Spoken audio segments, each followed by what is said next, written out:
창세기 16장 1절부터 6절 한 절씩 교독하겠습니다. 아브라함의 아내 사레는 출산하지 못하였고 그에게 한 여종이 있으니 애굽 사람이요 이름은 하갈이라.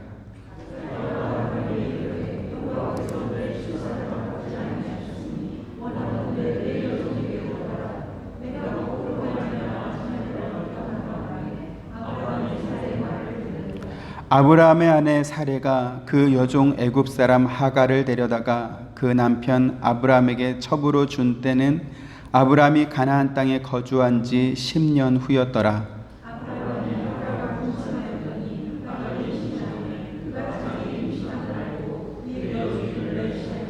사레가 아브라함에게 이르되 내가 받는 모욕은 당신이 받아야 옳도다. 내가 나의 여종을 당신의 품에 두었거늘 그가 자기의 임신함을 알고 나를 멸시하니 당신과 나 사이에 여호와께서 판단하시기를 원하노라.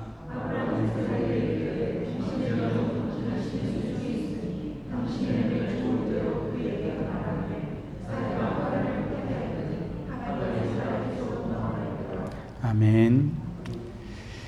지난 시간에 우리는 기독교 신앙의 핵심 진리인 이신칭의에 관하여 그 시작점이 되었던 아브라함을 근거로 살펴보았습니다.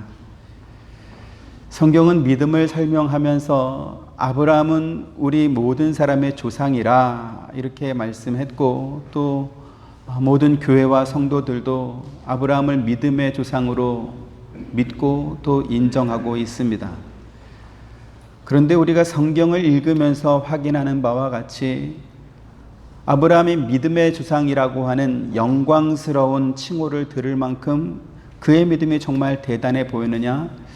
부족해 보이는 것이 사실입니다. 그는 하나님의 약속을 직접 들은 당사자였음에도 불구하고 하나님께서 어떻게 자신을 통해서 큰 민족을 이루겠다고 하시는 것인지에 대해서 두려워하는 마음이 있었습니다. 왜냐하면 지금 그가 85세가 되도록 그에게는 단 한 명의 자녀도 없었기 때문이었습니다. 또한 아브라함 본인과 그의 아내 사레의 몸이 마치 죽은 자와 같다고 스스로 인정할 만큼 육체적인 기능으로 생명을 잉태할 만한 능력이 그들에게 없음을 그들이 알고 있었기 때문이었던 것이지요. 그래서 아브라함은 하나님 앞에 주 여호와여 무엇을 내게 주시리 하나이까? 나의 상속자는 이 다메섹 사람 엘리에셀이니이다 이렇게 말했습니다. 하나님의 약속을 받고 10년을 기다렸지만 그때까지도 자식을 주지 않은 하나님께 노골적으로 나는 자식이 없습니다 이렇게 불만을 표시했던 것이죠. 이처럼 자기를 통해서 큰 민족을 이루게 해주시겠다라고 하는 하나님의 말씀을 믿지 못하고 자신의 상속자를 자기가 결정하려고 하는 아브라함에게 하나님께서 이와 같은 말씀을 주셨습니다.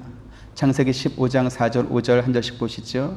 여호와의 말씀이 그에게 임하여 이르시되 그 사람이 내 상속자가 아니라 내 몸에서 날 자가 내 상속자가 되리라 하시고,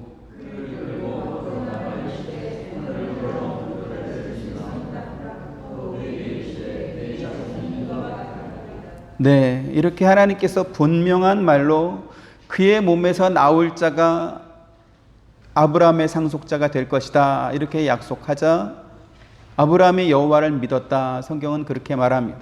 그러면서 6절 같이 한번 보시죠. 시작.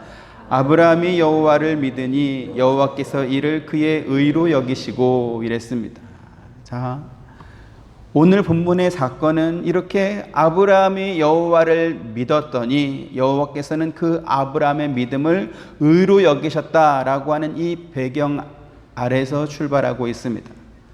오늘 본문 1절 다시 한번 보시죠. 아브라함의 아내는 출산하지 못하였고 이렇게 되어 있습니다. 85세가 된 아브라함에게 자녀가 없었다라고 하는 사실은 이미 앞에서도 밝혀진 내용입니다. 그럼에도 불구하고 오늘 본문은 아브라함의 아내가 출산하지 못했다 이렇게 다시 한번 말하고 있지요. 이것은 아브라함이 여호와를 믿으니 여호와께서 이를 그의 의로 여기셨다라고 말씀하신 것과 별개로 또 다른 문제의 씨앗이 그들 부부에게 있었다라는 것을 의미합니다. 마치 에덴 동산에서 뱀이 아담이 아니라 하와를 먼저 찾아온 것과 같은 이치였다라는 것이죠. 아담은 하나님과 언약을 맺은 당사자로서 선악과를 먹는 날에는 반드시 죽으리라 라고 하는 경고의 말씀을 하나님으로부터 직접 받은 사람입니다. 하지만 하와는 그 경고의 말씀을 하나님으로부터 들은 것이 아니라 아담에게서 전달받은, 말하자면 약한 고리였던 것이죠.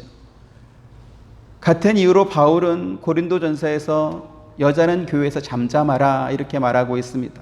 한번 보시겠습니다. 고린도전서 14장 34절 시작.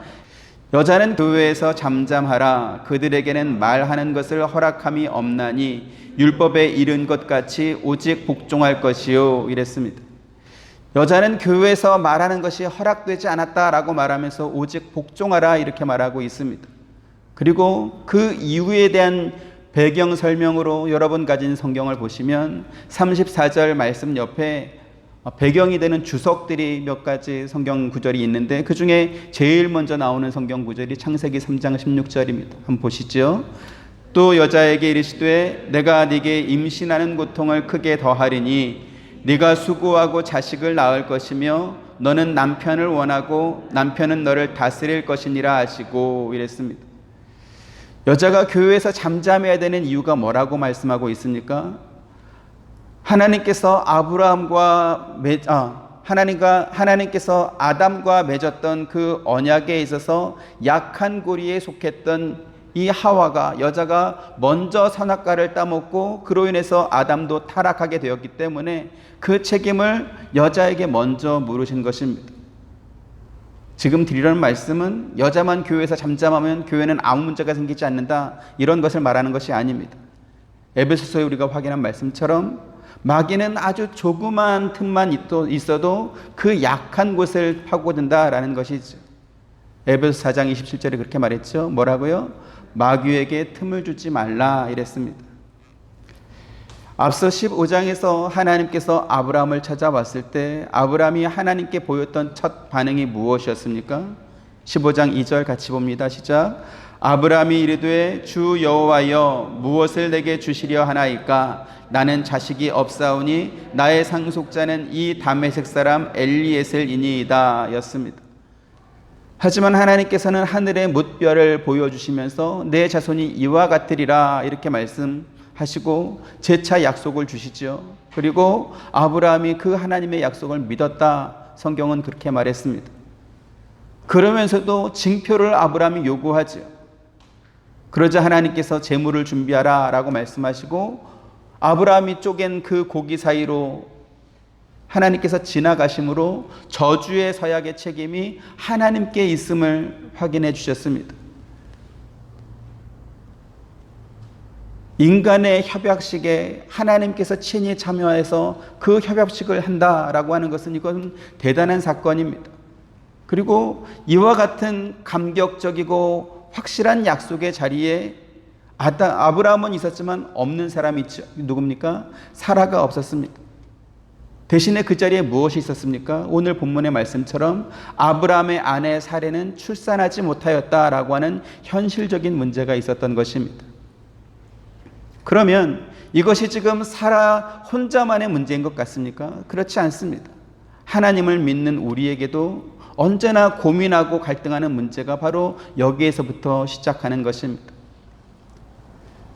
아브라함이 아무리 하나님으로부터 확실한 약속을 받고 또 그 증표로 하나님께서 저주의 서약이라고 하는 사람들이 하는 협정식까지 그렇게 치루어 주시면서 아브라함에게 확신을 좀 뭐 하겠습니까? 상대적으로 약한 고리였던 사라가 자기에게 있는 현실적인 문제를 근거로 해서 아브라함을 압박하니까 아브라함은 자기가 하나님으로부터 받은 그 확실한 약속을 다 잊어버렸다라는 것입니다. 그래서 어떤 문제가 발생하죠? 아브라함이 사레의 말을 듣고 그 말을 순종하고 있습니다. 2절 같이 봅니다. 시작. 사레가 아브라함에게 이르되 여호와께서 내 출산을 허락하지 아니하셨으니 원하건대 내 여종에게 들어가라. 내가 혹 그로 말미암아 자녀를 얻을까 하노라 하매 아브라함이 사레의 말을 들으니라 이랬습니다. 아브라함은 제차 3차 자기를 찾아와서 약속을 주시는 하나님을 직접 만났었고, 타는 횃불로 임하신 하나님께서 자기가 쪼갠 고기 사이로 지나가는 그 저주의 서약에 협정식을 하는 것을 직접 목격한 사람입니다. 하지만 자기 아내 사레가 현실적인 문제를 언급하면서 당신이 할 수 있는 최선의 방법을 다해서 하여간 아들을 만들어 와라 이렇게 압박하니까 그 말을 지금 듣고 있는 것입니다.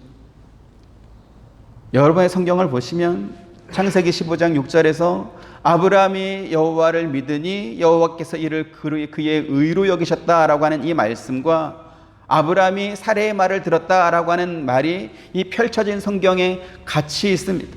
하나는 창세기에 있고 또 하나는 출애굽기나 요한계시록에 있는 게 아니라 한 페이지에 지금 그 내용이 나오고 있습니다.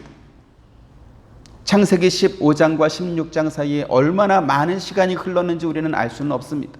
하지만 창세기 3장에서 하와가 선악과를 따먹고 아담에게 그 선악과를 준 것을 이렇게 생각해 보면 어쩌면 지금 사라의 말을 듣고 자기 여종 하갈에게로 아브라함이 들어간 때는 밤까지 하나님과 함께 있으면서 하나님으로부터 확실한 약속을 받고 또 타는 횃불로 임하신 하나님께서 자기가 쪼갠 고기 사이로 지나가셨던 그 협정식을 맺고 온 그날 밤일 수도 있는 것입니다.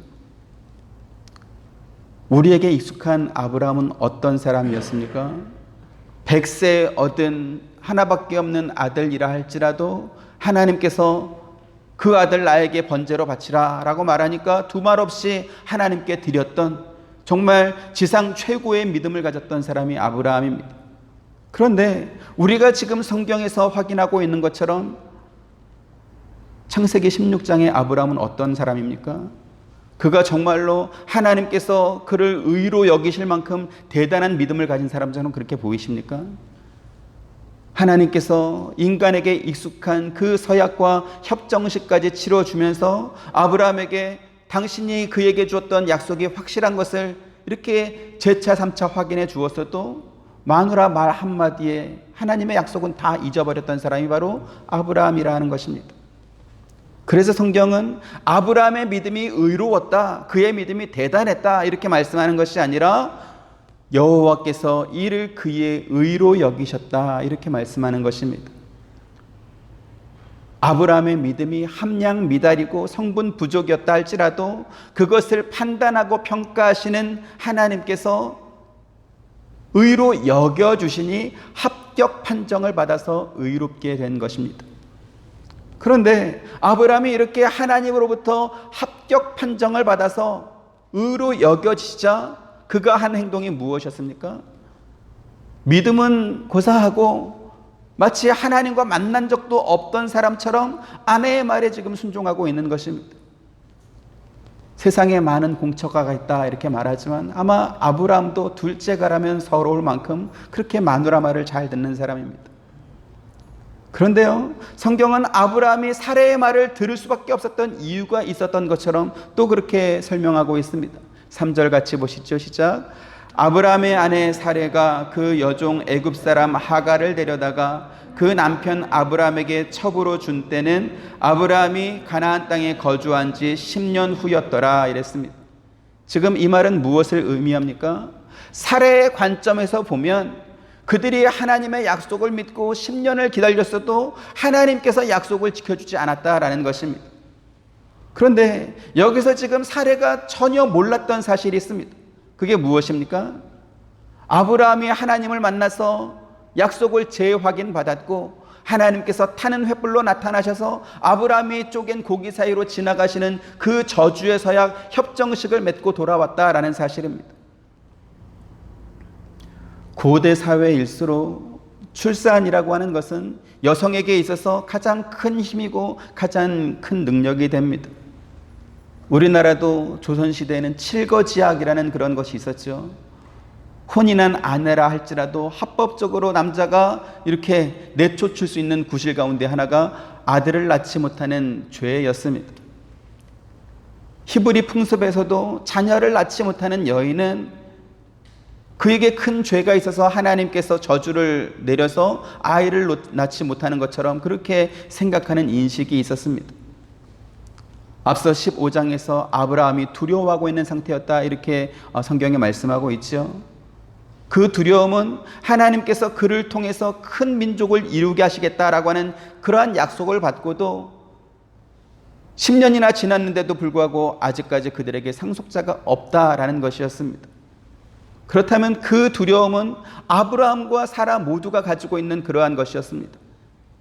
단순한 걱정거리가 아니라 이제는 사라가 하나님으로부터 저주를 받았나? 그래서 아이를 낳지 못하는 것인가? 이렇게 두려워하고 걱정할 만한 그러한 상태였다라는 것입니다. 그런 면에서 사라가 자기 남편에게 자기 여종을 줄 터이니 그를 통해서 내 자식을 만들어내라, 이렇게 말하는 것은 일면 이해되는 면이 있는 것도 사실입니다. 그리고 이렇게 사라가 자기 여종을 통해서 자기 아들을 얻고 싶어 했던 이와 같은 시도는 야곱이 너무나 사랑했던 라헬도 똑같이 사용했던 그런 방법이었습니다. 이 말은 당시 풍습으로 그와 같은 것이 허용되었다라는 것이죠. 창세기 3장 1절부터 6절 또 봅니다. 라헬이 자기가 야곱에게서 아들을 낳지 못함을 보고 그의 언니를 시기하여 야곱에게 이르되 내게 자식을 낳게 하라. 그렇지 아니하면 내가 죽겠노라.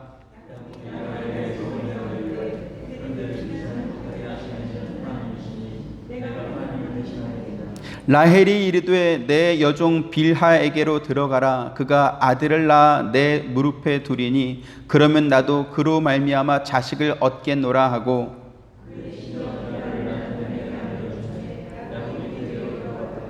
빌하가 임신하여 야곱에게 아들을 낳은지라.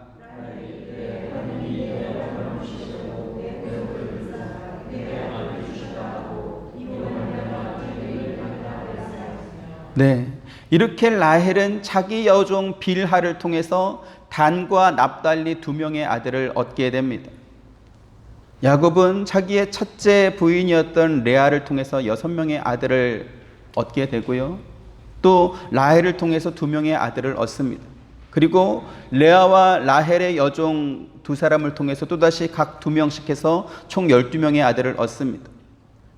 신분상으로 따지면 정실 부인이었던 두 사람을 통해서 얻었던 8명의 아들들과 여종을 통해서 얻은 4명의 아들은 같을 수가 없어 보입니다.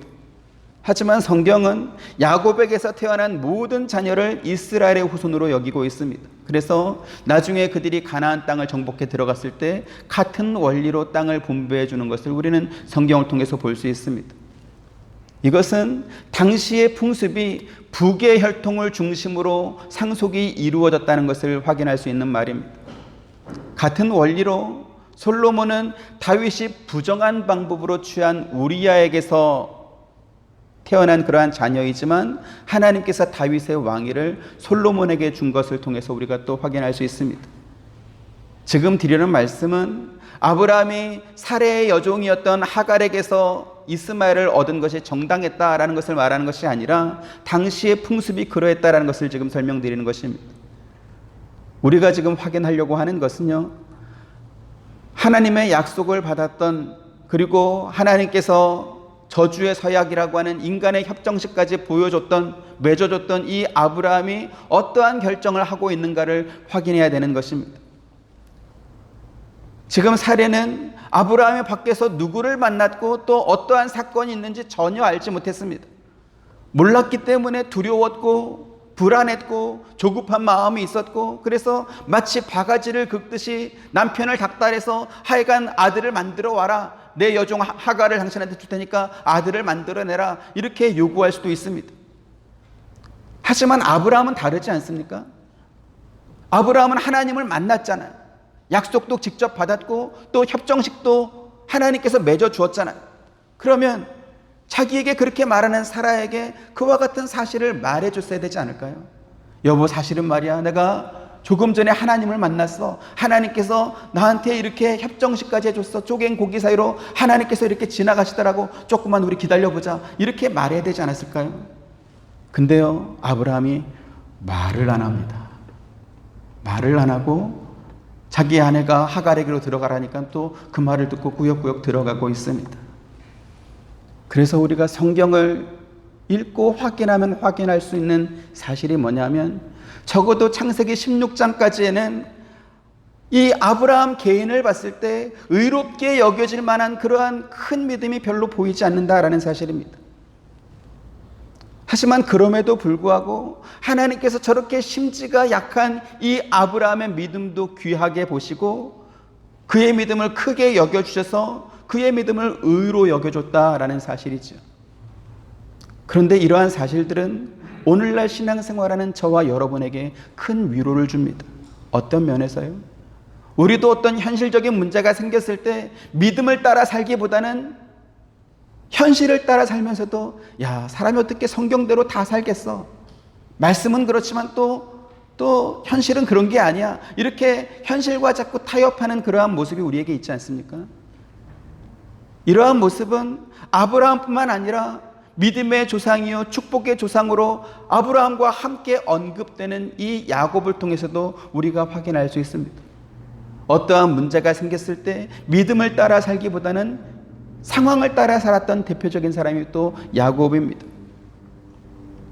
우리가 아는 바와 같이 이 야곱은 음식 한 그릇으로 형의 장자 명분을 빼앗았던 사람이고, 또 아버지에게 음식을 가지고 가서 형이 받아야 될 축복권을 대신 받았던 사람입니다.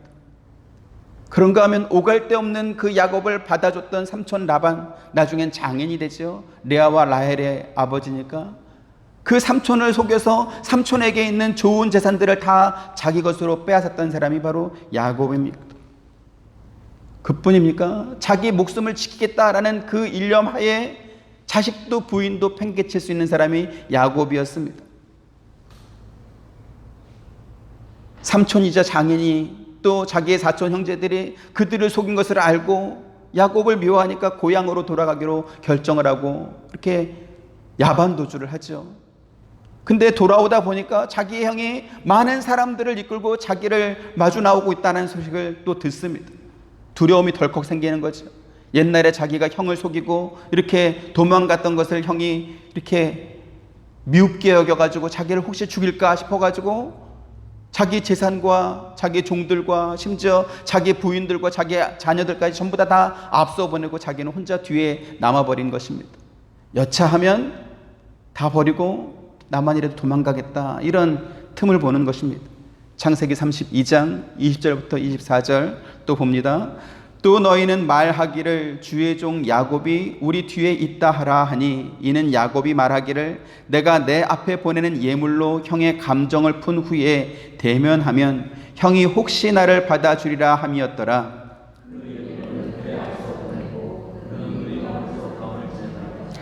밤에 일어나 두 아내와 두 여종과 11 아들을 인도하여 야복 나루를 건널세.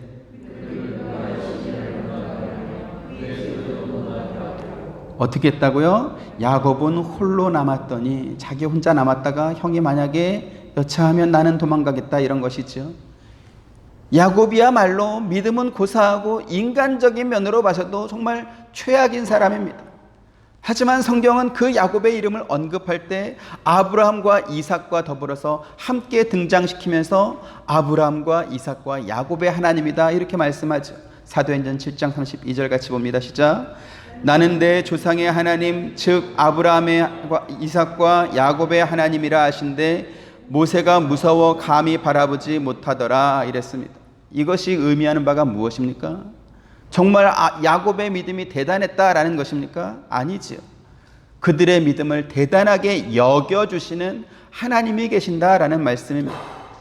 이 말은 바꿔 표현하면 저와 여러분의 믿음도 하나님께서 크게 여겨주시고 우리의 보잘것없는 믿음도 하나님께서 의로 여겨준다라는 그런 말씀입니다. 우리가 믿음을 따라 살기보다는 현실적인 선택을 하고 잘못된 선택을 한다 할지라도 하나님께서 우리를 포기하지 않는다라는 말씀입니다. 그러나 문제가 있죠. 무슨 문제입니까? 우리가 잘못된 선택을 한 결과의 책임은 본인이 져야 된다라는 사실입니다.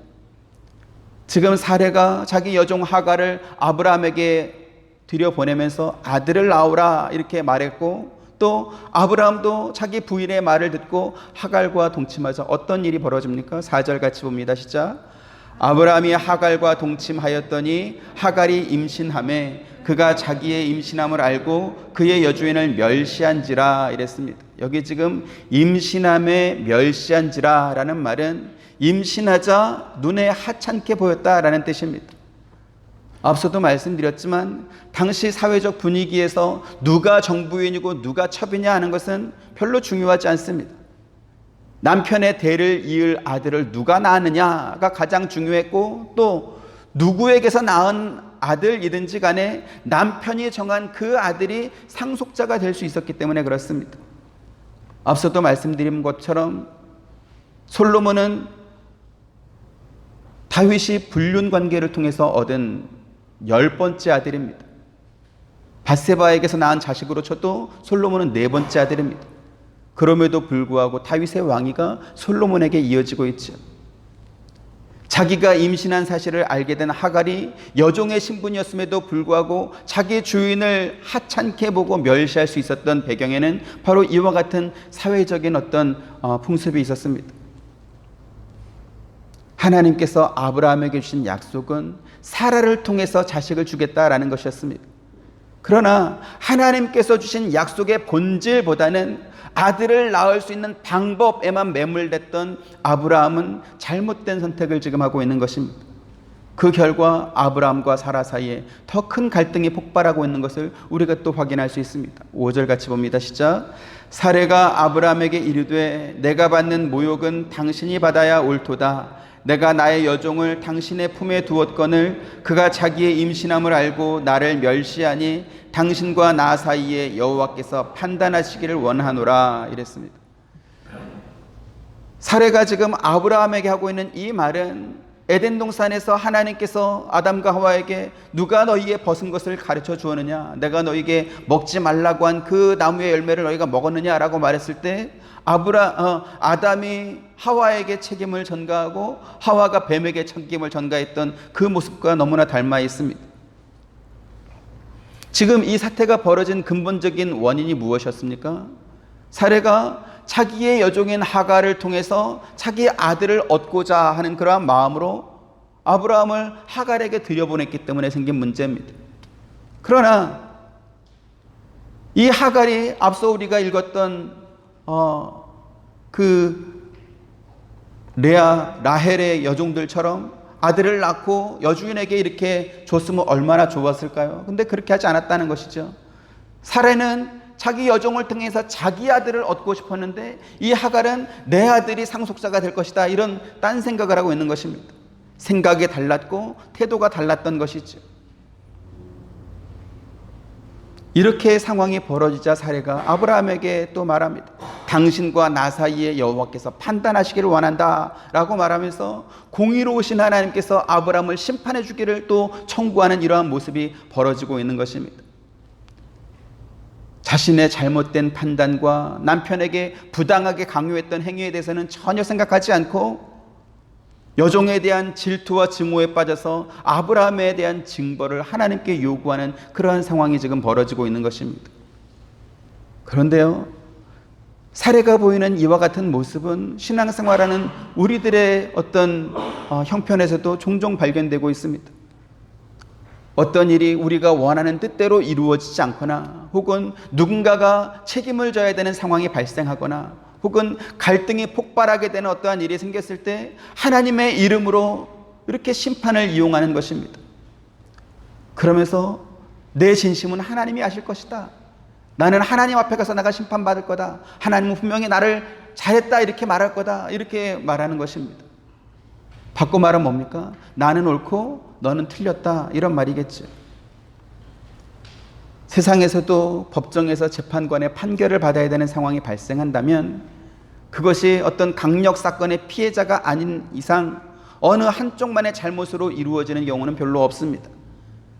갈등하게 되는 상황을 만든 그 원인이 된 사람, 그리고 또 그 문제에 책임을 져야 되는 사람, 그 사이의 과실 비율을 정해서 판결하는 것이 세상의 법정입니다. 그렇다 보니까 재판을 하게 되면 무조건 돈 버는 사람은 변호사다, 이런 말이 있습니다. 재판에서 이기든 지든 자기는 수임료를 받게 되는 것이고, 재판을 건 양 당사자는 변호사에게 돈을 줘야 되기 때문에 돈 버는 사람은 변호사밖에 없다, 이런 말이 있습니다. 자, 그러면 아브라함과 사라가 갈등하는 이 상황 속에서 잘잘못의 비율을 따지면 누구에게 더 있을 것 같습니까? 아브라함이 더 잘못한 것 같습니까? 아니면 사라가 더 잘못한 것 같습니까? 사실은 두 사람의 과실 비율을 따지는 것은 무의미할 수 있습니다. 왜요? 두 사람 모두 하나님의 약속을 믿지 못하고 인간적인 방법으로 자기들이 원하는 것을 이루려고 했기 때문에 그런 것입니다. 이처럼 어떻게 상속자를 얻을 것인가 라는 방법에만 매몰되어서 인간적인 선택을 했던 아브라함과 하갈은 그 잘못된 그 사건이 벌어진 그 해결도 인간적인 방법으로 하려고 하고 있습니다. 6절도 같이 봅니다. 시작. 아브라함이 사라에게 이르되 당신의 여종은 당신의 수중에 있으니 당신의 눈에 좋을 대로 그에게 행하라 하매 사라가 하갈을 학대하였더니 하갈이 사라 앞에서 도망하였더라, 이랬습니다. 당시 세상의 법은 주인이 자기 소유물인 종에 대해서 자기 마음대로 처분할 권한이 있었습니다. 신체적으로 학대하든지 정신적으로 학대하든지 심지어는 그 목숨을 빼앗는다 할지라도 자기 소유를 자기가 처분한 것이기 때문에 아무런 법적인 책임을 물을 이유가 없는 것이지요. 그런데 그것은 당시 세상의 관습이 없고 세상의 법이었지 하나님께서 원하시는 법이 아니었다라는 것입니다. 하지만 하나님께서 주신 약속의 본질을 잊어버리고 아들을 얻으려고 하는 방법에만 매몰된 나머지 인간의 방법을 썼던 아브라함과 사라는 그들에게 생긴 문제도 인간적으로 해결하려고 했던 것입니다. 그래서 사라가 하갈을 학대하자 학대를 피해서 이 하갈이 도망가도록 만든 것입니다. 그러면 하갈은 도대체 무슨 죄를 지었길래 주인을 피해서 도망가야 되는 그러한 처지가 되었을까 하는 것입니다. 물론 아브라함의 아이를 가졌다고 해서 여주인을 멸시한 것이 하갈의 죄다라고 하면 죄가 될 수 있겠지. 그러나 그 일은 애초에 하갈이 자기 주인에게 이렇게 추파를 보내서 벌어진 것이 아니라 자기 여주인의 명령을 따라 순종한 것밖에 없습니다. 그래서 하나님께서는 사례를 피해서 도망가는 이 하갈을 찾아오셔서 다시 주인의 집으로 돌아가라 이렇게 말씀하면서 여호와께서 너의 고통을 들으셨다 이렇게 말씀해주고 있습니다. 오늘 본문 11절 13절 같이 봅니다. 여호와의 사자가 또 그에게 이르되 네가 임신하였은즉 아들을 낳으리니 그 이름을 이스마엘이라 하라. 이는 여호와께서 내 고통을 들으셨음이니라.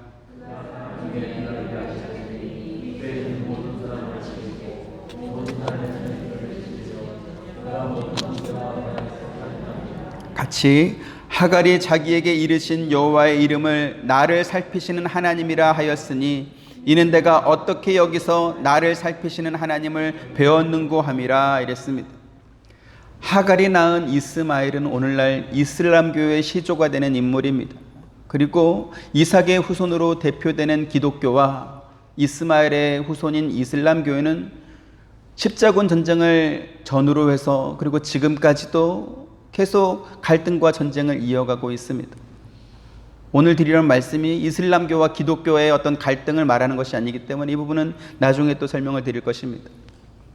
지금 말씀드리려고 하는 것은 아브라함과 사레가 여호와 하나님께서 그들에게 주셨던 약속의 본질을 망각하고 인간적인 방법을 선택한 결과가 어떻게 되었는가라는 것입니다. 사실 우리의 관심은 언제나 방법에 있습니다. 하나님께서 약속하신 일을 어떻게 이루실지 믿고 기다리기보다는 급한 성질에 급한 마음에 빨리 결과를 만들어서 내 눈으로 확인하고 싶고 내 손에 쥐고 싶은 그러한 마음이 있는 것입니다. 오늘 아브라함과 사레도 그렇게 하지 않습니까? 아브라함의 아내 사레가 출산하지 못한 아쉬움은 두 사람 모두에게 있었을 것입니다. 그러나 하나님께서 아브라함에게 저주의 서약까지 하면서 약속하신 그 약속을 아브라함이 신뢰하지 못했습니다. 그리고 자기 부인의 말을 듣고 인간적인 방법으로 아들을 낳고 싶은 그러한 모습을 우리가 보고 있습니다. 믿음 없는 모습이고 아쉬운 부분이죠. 그런데 이것이 바로 죄의 본성을 따르는 우리 인간의 참 모습일 것입니다. 믿음의 조상으로 인정받는 아브라함의 이 믿음의 어떠한 모습이 이 정도라고 한다면 그보다 못한 우리야 훨씬 더하지 않겠습니까? 그래서 우리는 무엇을 하든지 자랑할 것이 없는 것입니다. 고린도서 10장 12절 같이 보시죠. 시작. 그런즉 선줄로 생각하는 자는 넘어질까 조심하라 이랬습니다. 바울이 성도들에게 전한 말처럼 우리는 항상 넘어질까 조심해야 될 것입니다. 무엇을 조심해야 됩니까? 내 힘과 내 능력으로 세상의 상식과 경험을 기반으로 하나님께서 주신 약속을 내가 이루어 보겠다라고 하는 이러한 조급한 성질을 조심해야 될 것입니다. 하나님께서 아브라함에게 상속자인 아들을 주시겠다라고 약속하시고도 그의 나이가 100세가 될 때까지 25년 동안이나 기다리게 한 이유가 분명히 있었을 것입니다. 그것이 무엇입니까? 아브라함이 내가 낳았다, 내가 내 아들을 낳았다 이렇게 자랑할 수 없도록 하기 위해서 기다리게 하신 것입니다. 사람들은 다 차려진 밥상에 숟가락 하나 올려놓고도 마치 자기가 그 식사 준비하는 동안 이렇게 대단한 공로나 세운 것처럼 자기가 다 한 것처럼 그렇게 여기는 경향이 있습니다. 지난주에 우리가 확인했던 것처럼 구원에 있어서 신인 협력서를 주장하는 사람들이 그러한 사람들입니다. 단지 믿기만 한 것이 구원 얻는데 하나님과 협력했다라고 말할 만큼 그렇게 대단한 것입니까? 그래서 아브라함이 86세에 하갈에게서 낳은 이스마엘은 아브라함의 상속자가 되지 못하는 것이고요, 100세에 사라에게서 낳은 아들 이삭이 아브라함의 상속자가 되는 것입니다. 왜 그렇습니까? 그 일은 하나님께서 하신 일이기 때문에 그렇습니다. 잠언 16장 9절 같이 보시죠. 시작. 사람이 마음으로 자기의 길을 계획할지라도 그의 걸음을 인도하시는 이는 여호와니라 이랬습니다. 우리는 믿음이라고 하는 명분으로 우리가 할 수 있는 모든 방법을 다 동원해서 성과를 만들고 업적을 세우는 것이 하나님께 영광을 돌리는 거다 이렇게 생각하는 경향이 있습니다. 하지만 의외로 성경은요, 너희는 가만히 있으라 라는 말씀을 많이 합니다. 출애굽기 14장 13절 14절 모세가 백성에게 이르되 너희는 두려워하지 말고 어떻게 해요? 가만히 서서 여호와께서 오늘 너희를 위하여 행하시는 구원을 보라. 너희가 오늘 본 애굽 사람을 영원히 다시 보지 아니하리라.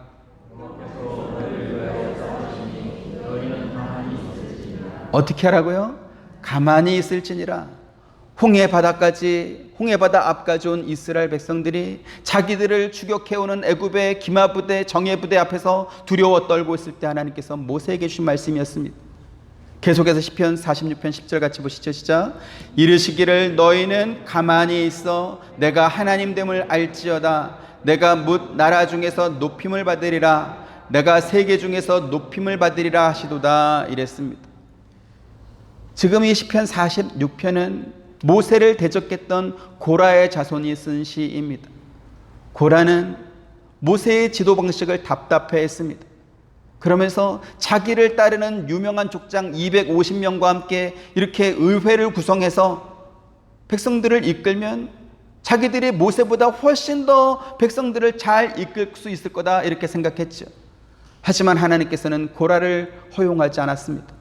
고라뿐만 아니라 그와 같은 편에 있던 모든 사람들을 다 심판해서 땅 아래 묻어버리신 것입니다. 그리고 그때 아버지와 반대편에 있던 자식들이 또 몇 명 있었던 것입니다. 그리고 그 사람들은 자기 아버지와 동조했던 사람들이 하나님의 심판을 받는 것을 목격했습니다. 그 후손들이 노래로 만들어서 우리가 잊지 말고 기억하자라고 한 내용이 무엇이었습니까? 너희는 가만히 있어 내가 하나님됨을 알지어다 였다는 것이죠. 분명히 모세가 답답한 면이 있었을 것입니다. 이스라엘 백성들 200만이 넘는 이스라엘 백성들을 이끄는 데 있어서 답답해 보이는 면이 있었을 것입니다. 그러나 모세에게 답답해 보이는 그 면은 하나님께서 일하시기 때문에 모세가 아무것도 하지 않는 것이었던 것입니다. 하나님께서는 하나님의 일을 하실 것입니다. 85세가 되도록 아들을 낳지 못했던 아브라함이 사라가 들여보낸 여종을 통해서 아들을 낳아주니까 하나님께서 기뻐하면서 상속자로 인정해줬냐? 그렇지 않았다라는 것입니다. 오히려 아브라함의 씨가 말라 비틀어질 때까지 그 후로도 15년을 더 기다리게 해서, 그래서 이삭은 내가 낳은 아들이 아니라 하나님의 아들이다 인정할 수 있도록 그렇게 만드신 것입니다. 우리 인간이 하나님을 도울 만한 일이 있겠습니까? 하나님께서 하시는 일이 망쳐지지 않도록 가만히만 있어줘도 고마울 것입니다. 여러분들이 기도하는 기도의 제목이 있을 것입니다. 오래 기도해야 되는 기도의 제목일수록 우리 마음이 조급해지고 우리의 지식과 상식과 또 세상적인 경험과 사회적 통념이 허용할수록 더 기다리시기를 주님의 이름으로 축원드립니다. 우리가 다 생각할 수 있는 방법으로 그렇게 이루어진 일은 사람이 한 일이지 하나님께서 하신 일이 아니기 때문에 그런 것입니다. 그렇지 않습니까? 모든 사람이 이것은 하나님이 하신 일이다, 이거는 하나님밖에 할 수 없는 일이다, 이렇게 인정하고 하나님께 영광을 돌릴 수 있으려면 그 일은 하나님만이 하실 수 있는 그러한 방법으로 이루어져야 되기 때문에 그렇습니다. 그래서 하나님보다 앞서가려고 하지 마시고 하나님께서 이루실 일을 기다리시기를 주님의 이름으로 축원드립니다. 아브라함과 사라가 간절히 원했던 아들은 그들의 신체적인 능력이 완전히 사라진 100세에 얻을 수 있었습니다. 제 개인적인 생각이지만 그들이 빨리 자기 자신의 방법을 포기했더라면 어쩌면 이삭을 좀 더 빨리 얻을 수 있지 않을까 하는 그러한 생각도 듭니다. 여러분, 간절할수록 더 기다리시고 오랫동안 기도하는 기도 제목일수록 더 오랫동안 기도하시면서 하나님께서 여러분을 위해서 하실 그 일을 기대하시기를 주님의 이름으로 축원드립니다. 오래 기도한다는 의미가 무엇입니까? 내 힘으로는 도무지 할 수 없다라는 것 아니겠습니까? 그러니까 하나님께서 일하실 수 있도록 더 힘을 빼시고 그때부터 더욱더 믿음으로 하나님을 의지하는 저와 여러분 되시기를 주님의 이름으로 축원드립니다. 우리 옆에 분들에게 말씀하시죠. 힘 빼세요. 어깨에 힘이 너무 들어가 있습니다. 목에 힘이 너무 들어가 있습니다. 그래서 기도 많이 해서 목 쉰 거 그렇게 좋지 않습니다. 뭐 그렇게 기도하지 말라는 건 아니지만 목 쉰 게 무기가 되고 힘이 되면 하나님이 어떻게 일하겠습니까? 하나님께서 하신다라고 말씀했으면 하나님께서 일하실 것이기 때문에 그때까지 기다리시면서 힘을 빼면 뺄수록 그 일이 속히 올 것입니다. 기도하겠습니다. 은혜로우신 아버지 하나님, 감사합니다. 하나님께서 그렇게 아브라함에게 재차 3차 약속을 주시고 인간들이 하는 협정식으로 저주의 서약까지 하나님께서 친히 보여주셨음에도 불구하고 아브라함은 믿음을 사용하지 않고 자기 부인의 말을 듣고 여종을 통해서 이스마엘을 낳습니다. 그리고 수천 년이 지난 지금까지도 이삭의 후손과 이스마엘의 후손은 전쟁하고 싸울 수밖에 없는 이런 안타까운 세계사를 우리가 보고 있습니다. 약속의 본질을 소홀히 여기고 할 수 있는 방법에 매몰된 아브라함과 사라의 그 오류를 오늘 우리도 하고 있지는 않은지 우리 스스로를 돌아보게 하여 주옵소서. 하나님께 오래 기도하는 기도의 제목일수록 우리가 할 수 없어져서 주 앞에 기도하는 것이오니 주께서 일하실 수 있도록 힘을 빼는 것이 방법일 터인데 여전히 우리는 두렵고 답답하고 조급함이 우리에게 있습니다. 우리의 믿음의 없음을 주님께서 꾸중하시고 더욱더 우리가 믿음으로 주 앞에 나아갈 수 있도록 은혜를 더하여 주옵시고 기다림을 허락하여 주옵소서. 예수님의 이름으로 기도합니다. 아멘. 지금은 우리 주 예수 그리스도의 은혜와 하나님의 크신 사랑과 보혜사 성령님의 감화감동 교통하심이 하나님의 일하심과 하나님의 약속하심을 믿고 기다리는 사랑하는 모든 성도님들의 머리 위에와 가정과 생업과 하시는 모든 일들 가운데 지금부터 영원토록 함께 있기를 축원하옵나이다. 아멘.